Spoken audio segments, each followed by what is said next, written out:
আমি যখন আজকে এই রিসোর্টে ঢুকছিলাম, আমার একটা জিনিসই মাথায় এসেছে, এই রিসোর্টের ছবি আমি কোথাও দেখেছি।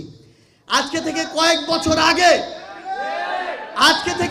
বছর আগে খুনি হাসিনা, তার দোসর এবং প্রশাসনের কতিপয় সদস্য ঐক্যবদ্ধভাবে আমাদের এই বাংলাদেশের একজন আলেমকে এখানে এসে অপদস্থ করেছেন।